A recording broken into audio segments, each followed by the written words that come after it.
Mpendwa, tega sikio lako usikilize hadithi hii inayoitwa Utajiri wa Punje. Mtunzi ni Alex Kalinga. Katika kijiji kidogo kilichozungukwa na milima ya kijani kibichi ndani ya mkoa wa Njombe, palikuwa na kijana mmoja aliyeitwa Makwasa Mloka. Kijiji chake kilijulikana kwa jina la Itundu, sehemu ambayo hewa ilikuwa baridi sana, hasa nyakati za asubuhi, na ukungu mzito ulifunika mashamba ya viazi na mahindi kila alfajiri. Maisha ya kijijini pale yalikuwa ya kawaida. Watu walitegemea kilimo cha mazao ya chakula, ufugaji wa mbuzi, na mara chache walipata hela kupitia kuuza mbao msituni. Lakini kwa Makwasa, hayo yote hayakumvutia sana. Aliona kama maisha ya kijijini yalikuwa magumu, hayakuwa na ladha, na kila siku aliota kuwa tajiri mkubwa mwenye magari na nyumba za kifahari mjini Iringa au hata Dar es Salaam. Baba yake alikuwa mkulima maskini, mama yake mfanya biashara wa vitumbua sokoni. Licha ya bidii ya wazazi wake, Makwasa alihisi bado anabaki kwenye umaskini. Akilini mwake, tajiri hakuzaliwa na kulima. Tajiri hupata njia za mkato, hufanya jambo la ajabu, hufungua mlango wa siri. Kwa muda mrefu, alisikia uvumi kutoka kwa vijana wa kijiji kuwa milimani kulikuwa na mganga maarufu sana aliyefahamika kwa jina la Mzia wa Fuisi. Walisema mtu yoyote akienda kwake, akimpa sadaka, mganga huyo alikuwa na uwezo wa kumgeuza maskini na kumfanya tajiri ndani ya muda mfupi. Ndani ya moyo wa Makwasa, tamaa ya kuwa tajiri ilikuwa taratibu kama mmea unaochipua baada ya mvua za masika. Alipokuwa analima shamba la mahindi na baba yake, mara nyingi mawazo yake yalihama mbali, akijiona akivaa suti ghali, akipanda gari aina ya Range Rover na kuzungukwa na heshima kutoka kwa watu wote waliomdharau alipokuwa maskini. Mara nyingi alilala usingizi mzito huku akijisemea, siwezi kufa maskini kama baba yangu, siwezi. Makwasa hakuwa tena na amani moyoni mwake. Kila siku alipokuwa akipita barabarani kuelekea shamba au soko, aliona wenzake wakipiga soga kuhusu maisha ya mjini, kuhusu wale waliokwenda Dar na kurudi na simu za kisasa na nguo za bei ghali. Hapo ndipo tamaa yake ilizidi kuchomoza kama moto wa kifuu. Usiku mmoja, alipokuwa amelala kwenye kitanda cha kamba, usingizi ulimkimbia. Aliamka taratibu na kutoka nje ya nyumba yao ya udongo. Ukungu ulikuwa umefunika kijiji chote, malamwezi pekee uking'aa angani. Alitembea mpaka shambani, akaketi juu ya jiwe kubwa lililokuwa katikati ya mahindi yaliyokomaa. Moyoni aliwaza, nitaendelea kulima mpaka lini? Hata nikilima ekari 10, bado nitaishia kuuza debe moja la mahindi sokoni. Wengine wanaishi maisha mazuri kwa sababu ya siri. Mimi pia nataka siri hiyo. Siku iliyofuata, alienda kumtafuta rafiki yake wa karibu aitwaye Samueli. Huyu kijana alikuwa anaongea sana na kila mara akijigamba kuwa anawajua wachawi na waganga wengi. Walipokaa kivulini wakila njugu, Makwasa akamwambia, Samueli, nataka kukuuliza siri moja. Huyu mganga anayesemekana kukaa milimani, kweli yupo? Samueli akamtazama makini, macho yake yakicheka kwa kejeli. Makwasa, wewe si mtu wa utani. Yupo kweli. Watu kadhaa wameshaenda kwake, wamerudi wakibadilika.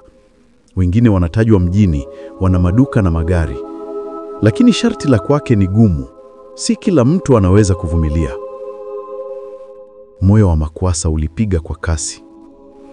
Nipo tayari kwa kila kitu. Nipe tu njia ya kufika kwake. Samueli akainama karibu na sikio la rafiki yake, akamnongoneza, usijaribu kumchezea Mzee wa Fuisi. Ukikubali masharti yake, huna budi kuyafuata mpaka mwisho. Wengine walishindwa na walipotea. Lakini maneno hayo hayakumtisha Makwasa. Kwa macho yake, kila hatari ilionekana ndogo ukilinganisha na tamaa ya utajiri.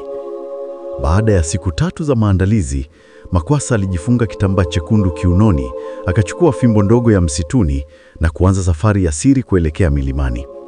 Aliondoka alfajiri kabla hata ya jogoo kuwika. Njia ilikuwa ndefu na yenye vichaka vingi. Mbweha walikuwa wakilia mbali, ndege wa usilu wakiruka juu ya kichaka. Kadri alivyopanda juu, baridi ilizidi na upepo ulianza kusikika kama kelele za roho. Hatimaye, baada ya kutembea masaa 4, alifika kwenye mti mkubwa wa mnyonya ambao shina lake lilikuwa limepasuka kwa umbo na mdomo wa mnyama. Samweli alikuwa amemwelekeza, ukifika pale, kaa chini, usiseme neno, atakuja mwenyewe. Makwasa akaketi. Dakika 10 zilipita, mara akasikia miguu ikikanyaga majani taratibu. Akainua macho na hapo mbele yake alijitokeza mzee mrefu mwenye ndevu ndefu nyeupe, amevaa kaniki jeusi, macho yake yaking'aa kama mkaa mkali. Mzee akasema kwa sauti zito, "Nimekusubiri, kijana wa Makete. Nimeona tamaa ndani ya moyo wako kabla hujaja. Kwa nini umekuja?" Makwasa akajikaza, akasema, "Nataka mali, nataka utajiri, sitaki tena maisha ya umaskini." Mganga akatabasamu kwa namna ya kutisha, akapiga mkongojo wake chini ya ardhi, na mara ghafla jogoo mweusi akajitokeza kutoka gizani, pia akaleta punje za mahindi mkononi mwake. Hapo ndipo safari ya kweli ya Makwasa ilipoanza. Mzee wa Fwisi alimtazama Makwasa kwa macho makali yaliyopenya moja kwa moja kwenye nafsi yake. Jogoo mweusi aliyekuwa amejitokeza alipepea mabawa yake, akapiga kelele kama vile anatambulisha mwanzo wa safari mpya. Mganga akanyoosha mkono wake, akamkabidhi Makwasa kuku yule mweusi. Kisha kwa mkono mwingine akatoa punje za mahindi zilizowekwa kwenye kikopo cha udongo. Kwa sauti nzito na ya kutisha akasema, "Kijana, haya ndiyo maisha yako. Huyu kuku ndiye roho yako, na hizi punje za mahindi ndizo miaka yako ya kuishi. Kuku huyu atakula mahindi haya moja baada ya jingine. Kila punje itakayomezwa ndiyo mwaka mmoja wa maisha yako. Ukimaliza, roho yako pia itaisha. Lakini kumbuka, katika kipindi cha miaka hiyo utakayobaki, mali zote duniani zitakuwa mikononi mwako. Utakuwa tajiri kuliko kila mtu katika kijiji chako, hata mkoani." Moyo wa Makwasa ulipiga kwa kasi. Alishangazwa, akavutiwa, lakini pia aliogopa. "Na kama nitakataa?" aliuliza kwa sauti ndogo. Mzee wa Fwisi akagonga mkongojo wake chini, moto mdogo ukawaka ardhini pasipo na kuni. "Ukikataa, umaskini utabaki nawe. Utaishi maisha marefu, lakini utaondoka duniani bila kutambulika, kama kivuli kisichojulikana. Wewe mwenyewe uchague, maisha marefu ya tabu au maisha mafupi yenye heshima na mali." Makwasa alihisi jasho likimtiririka usoni. Akili yake ikagawanyika. Upande mmoja aliona taswira ya magari makubwa, nyumba za kifahari na heshima. Upande mwingine aliona maisha ya kulima shamba la viazi, kuuza debe moja la mahindi sokoni na kulala kwenye nyumba ya udongo. Hakusita tena. "Nataka mali, niko tayari." Mzee wa Fwisi akatabasamu vibaya, akamkabidhi kuku na punje zile 3 za mahindi. "Kumbuka kijana, yale utakayoyaamua sasa, hakuna kurudi nyuma." Makwasa akashika punja ya kwanza, akaiweka karibu na kuku. Kuku akaitafuna haraka, akameza. Ndipo mganga akasema, "Hiyo ni mwaka wa kwanza. Utashuhudia utajiri wako ukianza leo." Punje ya pili ikatolewa. Kuku akaimeza tena. "Hiyo ni mwaka wa pili. Mali zako zitakuwa maradufu." Punje ya 3, Makwasa akasita kidogo, lakini tamaa ikamshinda. Akaiweka kwa kuku, naye akameza haraka. "Hiyo ni mwaka wa 3. Baada ya hapo, hakuna tena. Utaishi miaka 3 pekee, kisha roho yako itakoma." Makwasa akatikisa kichwa kwa uthabiti. "Sikujali. Hiyo miaka 3 itanitosha. Watu watanijua, wataniheshimu." Mganga akapiga makofi mara 3. Upepo mkali ukavuma kutoka msituni, na ghafla Makwasa akahisi nguvu mpya zikimvaa mwilini. Alihisi kama dunia nzima ilikuwa ikigeuka kuwa mali yake. Mzee wa Fwisi akamwambia kwa mara ya mwisho, "Nenda sasa, mali zako zipo tayari kukufuata. Lakini kumbuka, kila siku unalopumua ni hesabu ya mwisho ya muda wako. Makwasa alirudi kijijini na moyo wake umejaa furaha na hofu kwa wakati mmoja. Siku iliyofuata mambo ya ajabu yakaanza kutokea. Mahindi yao shambani yalivuna mara 3 zaidi ya kawaida. Viazi vikakuwa vikubwa ajabu na watu wakaanza kuja kununua kwa bei nzuri. Wiki 2 tu zilipita, akaanza kupata biashara mpya mjini Njombe. Mtu mmoja asiyejulikana alimpatia mtaji mkubwa wa biashara ya mbao. Akamwambia, "Nimeota ndoto kuwa wewe ndiye unayepaswa kupewa hii nafasi." Ndani ya miezi michache, Makwasa alikuwa amejenga nyumba kubwa ya bati jipya, akapata gari dogo la kwanza aina ya Toyota Noah, na akawa akiheshimika kila alipopita. Vijana wa kijiji walimhusudu, wazee walimtazama kwa heshima, na wasichana walitamani kuwa wake. Lakini ndani kabisa ya moyo wake alikumbuka maneno ya mganga. Hiyo ni miaka 3 tu. Baada ya muda mfupi tu, kijiji kizima cha Itundu kilianza kushuhudia mabadiliko makubwa kwenye maisha ya Makwasa. Wakati wengine wakihangaika mashambani kupata chakula cha kutosha, yeye alijikuta akihesabu faida kubwa zisizotarajiwa.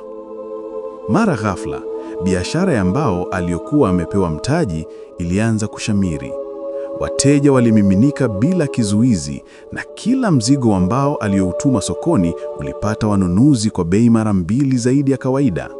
Hata wafanyabiashara wakubwa wa kutoka Iringa walikuja kumsifu, wakashangaa kijana mdogo kutoka Makete alivyopata mafanikio makubwa ndani ya muda mfupi. Siku moja, baba yake Makwasa alimwambia, "Mwanangu, sijawahi kuona kitu kama hiki.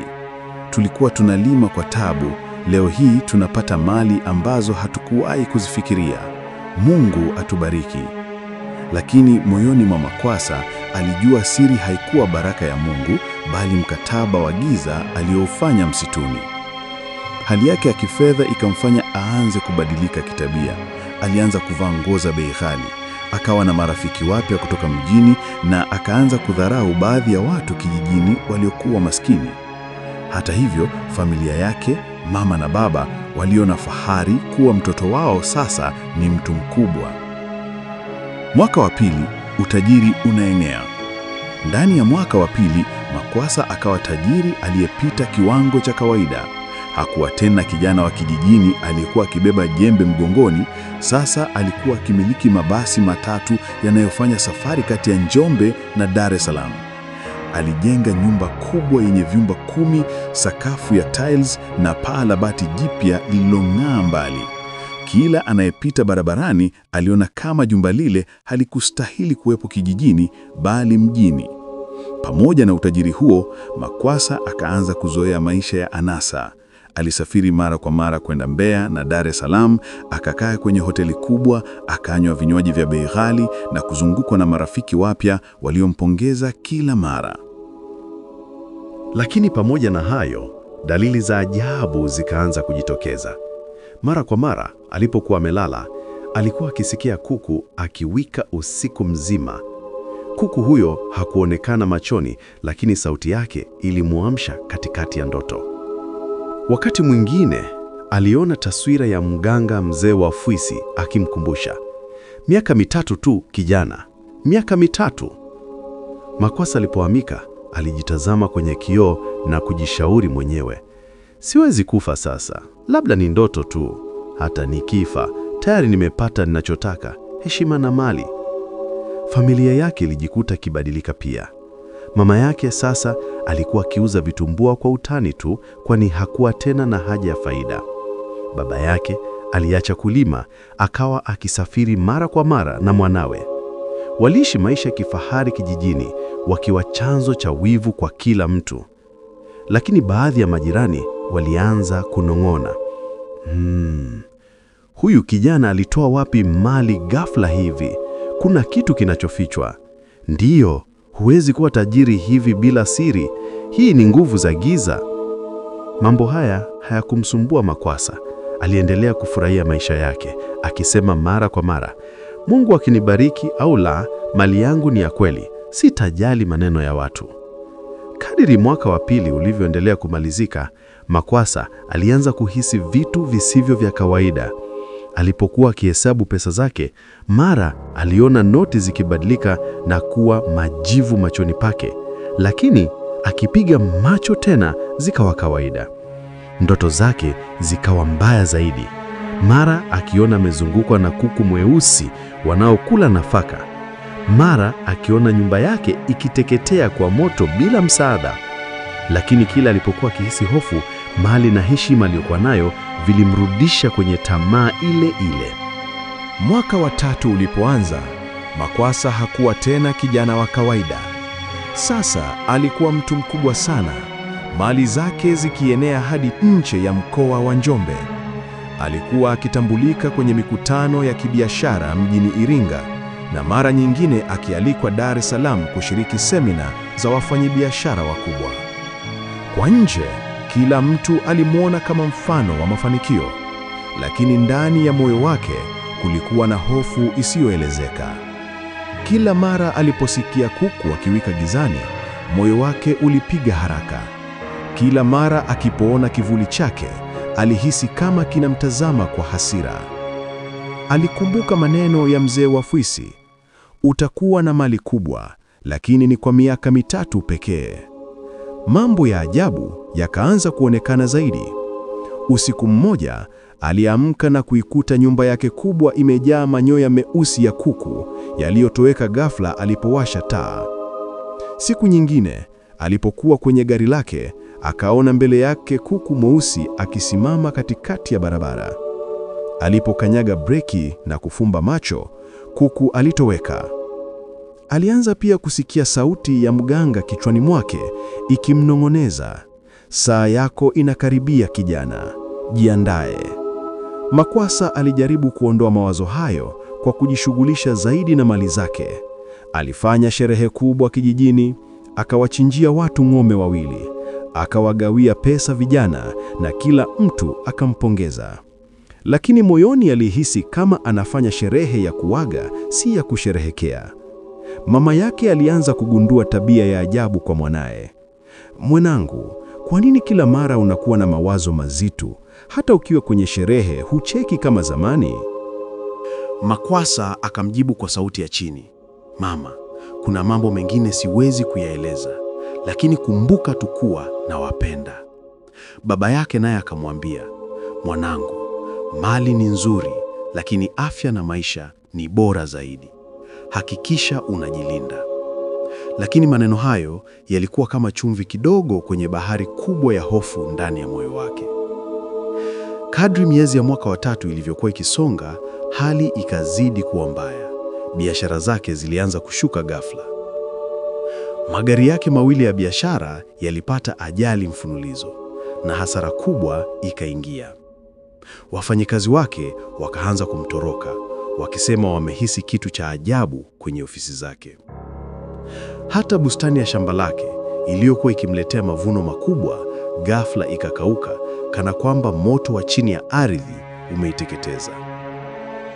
Majirani wakaanza kunong'ona kwa sauti kubwa sasa, tulikuambia utajiri huu si wa kawaida. Sasa anaanza kulipia gharama zake. Siku moja, usiku wa giza, upepo mkali ulivuma kijijini.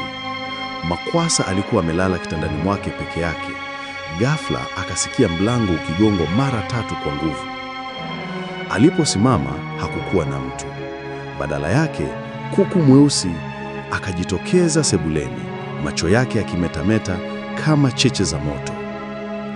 Makwasa alijaribu kumfukuza, lakini kuku hakusogea. Mara ghafla alisikia sauti ya mzee wa Fwisi ikilia ndani ya nyumba. Muda wako umeisha kijana wa Makete. Miaka 3 imekwisha. Jiandae. Mara moja kuku yule akaanza kukimbia kumzunguka, akipiga mabawa yake kwa nguvu, na ghafla nyumba nzima ikawa gizani. Majirani waliposikia kelele, walikimbia kuangalia, lakini walipofika walikuta nyumba ya Makwasa ikiwa imejaa moshi mzito mweusi. Asubuhi ilipofika, Walimkuta Makwasa amelala sakafuni, macho yake yameganda wazi, mikono yake ikishika kifua kana kwamba amepata maumivu makali. Hakukuwa na jeraha lolote, lakini alikuwa amekufa kifo cha kutisha. Mali yake yapukutika. Ndani ya wiki chache baada ya kifo chake, mali za Makwasa zilianza kupotea moja baada ya nyingine. Magari yake yalitaifishwa na benki kwa madeni. Nyumba yake kubwa ikabaki tupu, ikavunjwa na upepo na mvua kwa muda mfupi. Fedha zake benki zilifutika kwa njia isiyoelezeka, kana kwamba hazikuwepo kamwe.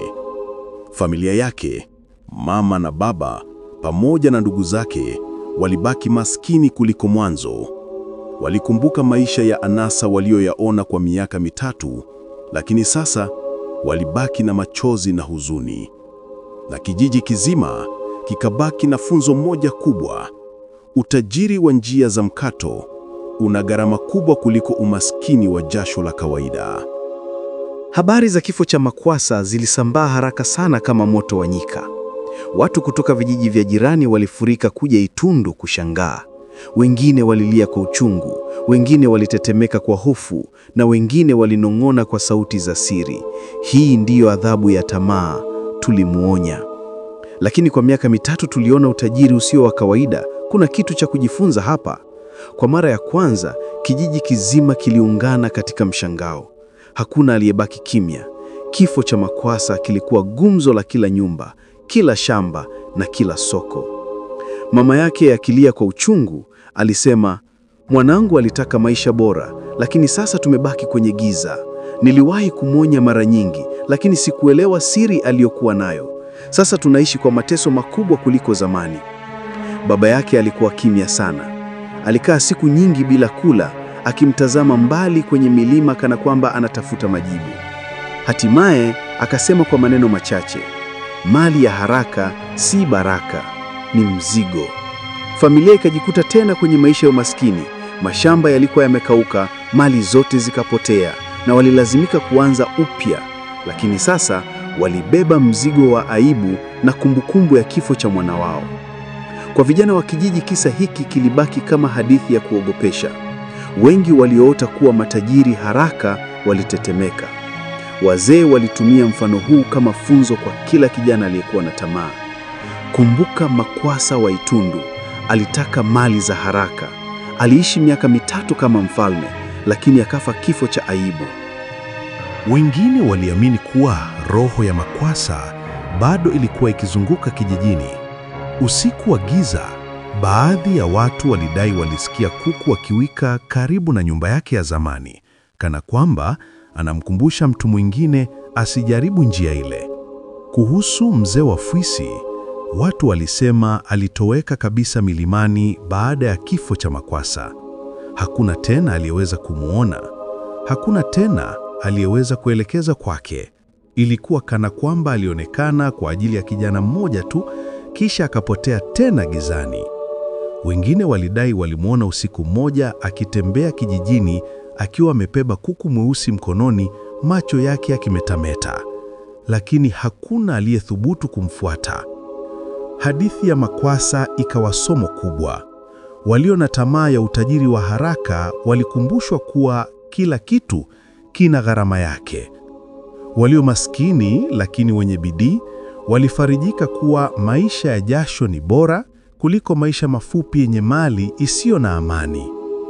Wazazi walipata hoja ya kuwaonya watoto wao, ukiharakisha mali utajikuta kwenye kaburi mapema.